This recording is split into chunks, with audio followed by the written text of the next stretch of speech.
Hi guys, it's Olivia here, and today I'm gonna give you my discussion video on Peter Pan by J.M. Barrie. So I read this one and I didn't enjoy it, and I'm here to tell you why and just discuss some of the aspects of the book.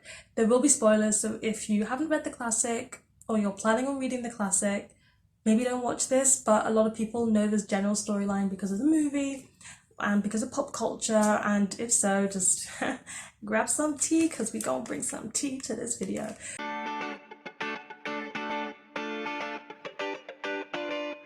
So first of all, let me tell you what Peter Pan is about, and I think most of you know it's about Peter and Wendy.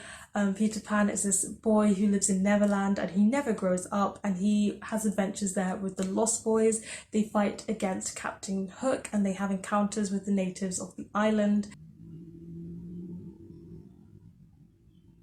Yeah, he just flies to the human world. He sees Wendy and her brothers, and Peter Pan decides to bring them to Neverland, and they have some adventures there, and that's basically what this book is about. But before I bring in all the tea and all the sass about all the terrible things about this book, I want to try and say some good things. So I've got a list of good things here, let's go through them.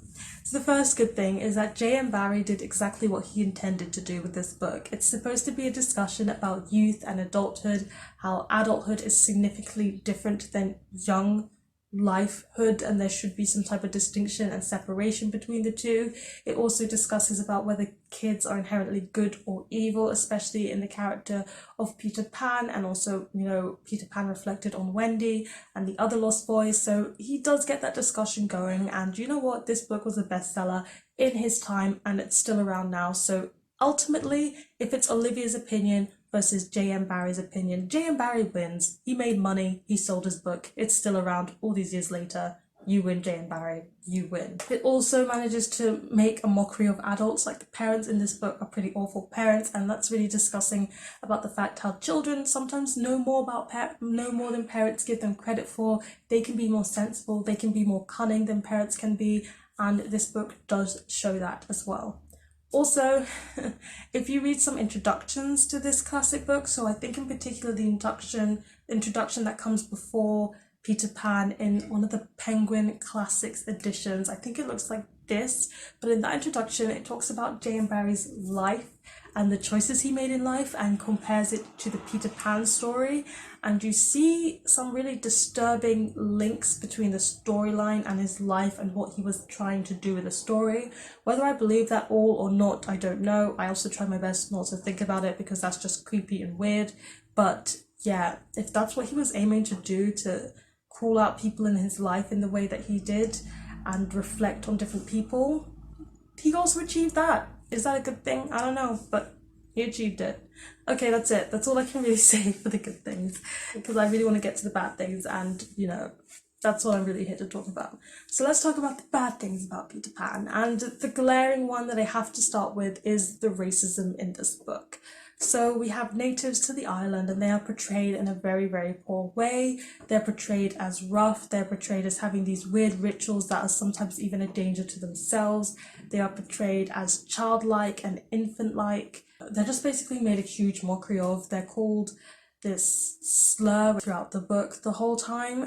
They are called and labelled this throughout the book multiple times. So there's one occasion where Tiger Lily, who is the chief's daughter in the tribe, gets trapped and she's pretty much gonna die, and then Peter Pan saves her. And once Peter Pan saves her, the natives all start to call Peter Pan the Great White Father, and they basically glorify him, which is just a glaring white savior trope right in your face. And as well as that, they all start to do exactly what he says, which sounds a bit like colonialism and slavery to me. The way that things go down is the fact that Tiger Lily, she kind of has these descriptions which are of two minds as well. In one case, Tiger Lily is a savage and she's just like all ripped up and torn, kind of like the other natives to the island, but then on the other hand, she's pretty much as beautiful as it gets, and she kind of wants to be Peter Pan's wife. That's heavily suggested, although Peter Pan is kind of like, no thanks, because he's all about being eternally young. The fact that Tiger Lily just wants to be with him because he's like the best that she's going to get, and the fact that Peter Pan and the narrator kind of describes her as desirable but undesirable at the same time, just goes for the way that people describe people of colour back in the day, and it just fits that to the bill. And then when it comes to the natives in battle, the biggest kryptonite is the fact that they stick to their rituals, so they can't even really say it themselves because they have to do things a tribal way, and it's trying to kind of portray their tribal practices in a very negative light and as harmful to themselves. I've got to talk about how gendered Peter Pan is. There's a very clear distinction that women have to be one way and men get to be another way. So for example, Wendy is brought to the island to Neverland and she is portrayed as the mother. The kids even call her mother, like the Lost Boys and Peter Pan, even though Wendy is a child herself. They call her mother, and Wendy gets to stay home and repair the boys' clothes and cook food and give them medicine and tuck them up in bed. And she's very content to do this while they all go off and have their male adventures where they get to shoot guns and fight pirates, and they just come back and tell her all about it. And Wendy's like, oh, that's really nice. So Wendy just really is a huge stereotype what women should be like back in that day, and then the male perspective is all about adventures and fighting and all of that tough stuff. So you get to see this huge gender separation. Even when it comes to dreams, when they were talking about what the kids dream about, Wendy was described as dreaming about a wolf cub that's lost, and she takes the wolf cub and nurtures it like the mother she is, while the boys are thinking of, fighting pirates and shooting them with guns. So you get this huge gender dynamic that's just very present in that. And then speaking of gender, let's talk about the girl on girl hate in this book. You would think that there can't be girl on girl hate because there's literally 2-3 female characters: Wendy, the mother, Tinkerbell, and Tiger Lily. Okay, there's 4 female characters. But of those 4 female characters, excluding the mother, you kind of get mostly girl and girl hate. Tiger Lily is not featured unless she is showing how terrible the natives are or begging Peter Pan to marry her, so she's kind of excluded from this. But Tinkerbell, who is a female fairy, absolutely hates Wendy. She's very worried that Wendy is going to replace her as Peter's favourite female. I don't understand, but Tinkerbell is just so mean to Wendy. She tries to get Wendy killed at some point, which is very dark, and she just never hesitating to Wendy. She swears at Wendy, she teases Wendy, and it's all this huge girl on girl hate mentality that we just try to get rid of in the present day is very present in that book. And we have to talk about how horrible Peter Pan actually is as a character.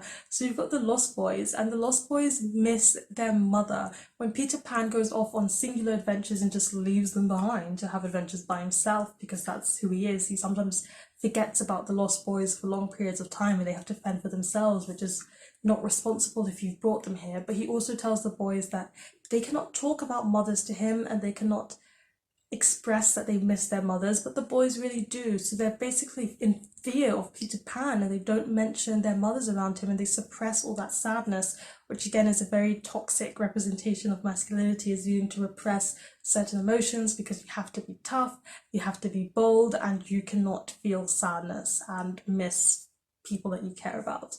So that's kind of presented in this book as well. But as well as that, they're kind of scared of Peter Pan. They do everything he says. Sometimes Peter Pan brings them food and they're grateful and they get to eat, but sometimes Peter Pan pretends that he's eating food and he tells the Lost Boys that they have to pretend that they're eating food and feel full as well, even though the Lost Boys are practically starving. And again, that's just, not a very good representation, and it just shows how cruel Peter Pan is to these boys who miss their parents, who are sometimes hungry, who want to go home, and he just goes off and leaves them alone sometimes and they just fend for themselves. He also basically has kidnapped them, so they want to go back, he's not letting them go back. That's basically kidnapping.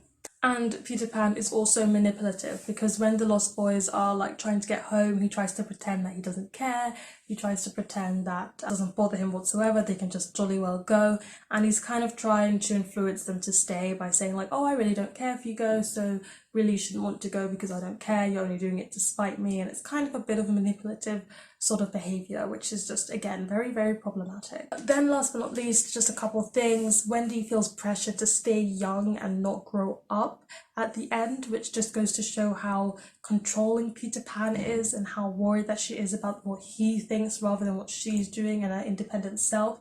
even when she is a fully grown adult who has her own daughter, she still doesn't want to show Peter Pan that she's an adult. So that just goes to show how much she manipulated him and how people-pleasing that Wendy is trying to be. Gender is involved in that once again. Lastly, I also found that it was a bit boring. The story just didn't captivate me. Nothing intriguing really happened all the way through.